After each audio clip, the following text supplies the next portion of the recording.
Hello everyone, welcome back to your channel stock market news. And आपकी numerous demands और request पर हम आज लॉन्च कर रहे हैं stock market the ultimate course, जिसका lecture 1 basic understanding of stock market हम आपको डिटेल में एक्सप्लेन करेंगे।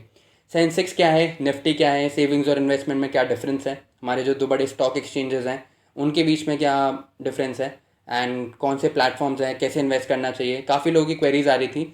सो हम लोग ये कोर्स में सारे फंडामेंटल्स, सब एनालिसिस, हर एक चीज़ का क्या होता है, बेसिक टू बेसिक, जो लोगों को दिक्कत होती है समझने में, सारी एक्सप्लेनेशन देंगे।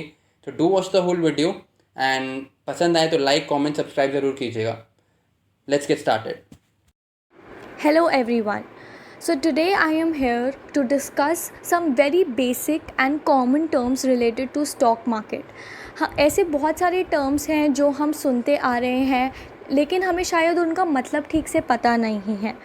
तो हम बात करते हैं कुछ ऐसे टर्म्स की जो बहुत कॉमन है और उनका मतलब जानना एक स्टॉक मार्केट इन्वेस्टर के लिए बहुत ज़्यादा ज़रूरी है। शुरू करते हैं सेविंग से। So what is savings? Saving is setting aside money you don't spend now for emergencies और फॉर अ फ्यूचर पर्पस। जैसे हम क्या करते हैं कि हम कुछ अपना पैसा, जो हमारी इनकम है उसमें से कुछ पैसा हम अपने पिगी बैंक में डाल देते हैं या हम अपने सेविंग्स अकाउंट में डालते हैं। तो ये हमारी सेविंग्स है, जिस पे अगर हम सेविंग्स अकाउंट में रखेंगे तो शायद हमें थोड़ा 4 to 5% इंटरेस्ट मिल जाता है। या अगर हम कहीं और सेव कर रहे हैं, जैसे कुछ लोगों की आदत है किसी कंटेनर में सेव करने की, या किसी की आदत होती है गुल्लक या पिगी बैंक जिसको हम कहते हैं उसमें रखने की। तो ये हमने कुछ ऐसे जो पैसा हम जमा करते हैं, इसको हम क्या कहते हैं? हम कहते हैं सेविंग्स। दूसरा टर्म आता है जो सेविंग्स जैसा ही लगता है लेकिन वो सेविंग्स है नहीं, वो दूसरा टर्म है investment. So what is investing?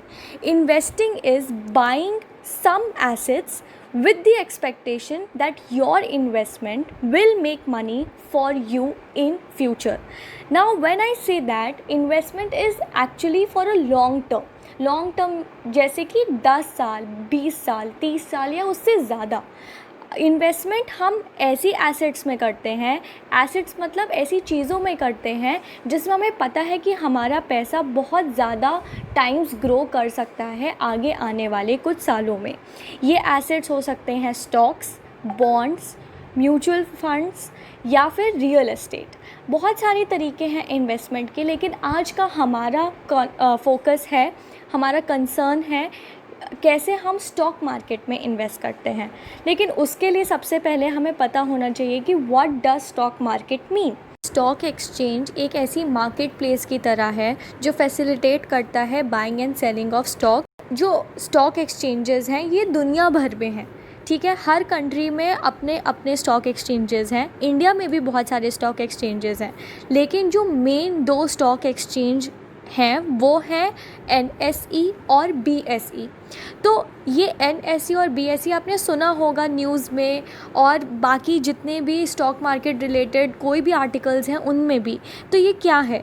तो BSE जो है वो है बॉम्बे स्टॉक एक्सचेंज, जो 1875 में उसकी फाउंडेड था, and it is the oldest stock exchange in Asia. अब NSE क्या है? NSE है national stock exchange, which was founded in 1992, और ये भी मुंबई में है। और इलेक्ट्रॉनिक ट्रेडिंग जो आजकल के ज़माने में चल रही है वो सबसे पहले NSE में इंट्रोड्यूस हुई थी। हर स्टॉक एक्सचेंज का एक स्टॉक इंडेक्स होता है।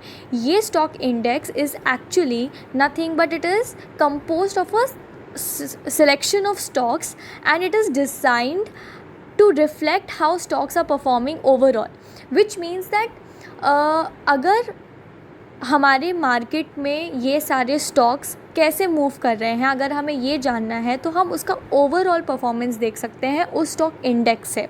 सो these stock indexes are Sensex and Nifty. So अगर हम बॉम्बे स्टॉक एक्सचेंज की बात करें, so they have their benchmark index known as BSE Sensex.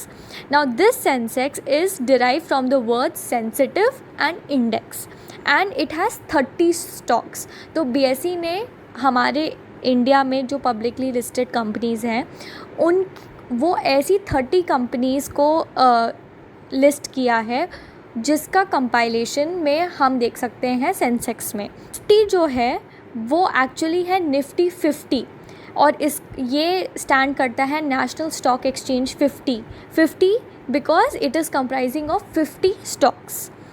Now when I am saying that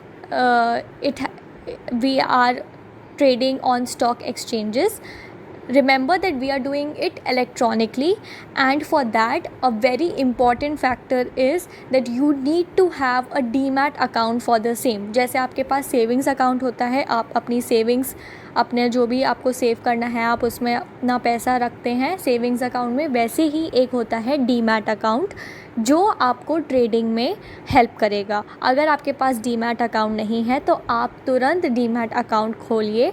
उस डीमैट अकाउंट को खोलने के बाद ही आप ट्रेडिंग कर सकते हैं। डीमैट अकाउंट खोलने के लिए बहुत सारे ऐप्स हैं। आप अपने बैंक से भी पूछ सकते हैं कि अगर आपके बैंक में भी वो फैसिलिटी दी गई है डीमैट अकाउंट ट्रेडिंग इन्वेस्टिंग की, तो आप अपने बैंक को भी अप्रोच कर सकते हैं। जैसा कि आप इस पिक्चर में देख सकते हैं, यहाँ पे कुछ ऐप्स लिस्टेड हैं जो डीमैट और ट्रेडिंग अकाउंट खोलने में आपकी हेल्प करेंगे। इनमें कुछ चार्जेस हैं जो कि यहाँ पे मेंशन्ड है, broking charges, account opening charges और AMC charges. AMC stands for account maintenance charge. So ये सिर्फ यही नहीं है, और भी ऐप्स हैं जो आप अपने फ्रेंड्स से या अपने खुद के हिसाब से कर सकते हैं। So guys I hope you liked it, and आपको कुछ भी टर्म्स, कुछ भी चीज़ समझनी है, आप सीधा कमेंट सेक्शन में लिख सकते हैं, and do let us know, and we'll come up with a video soon. Thank you so much for watching. Have a nice day.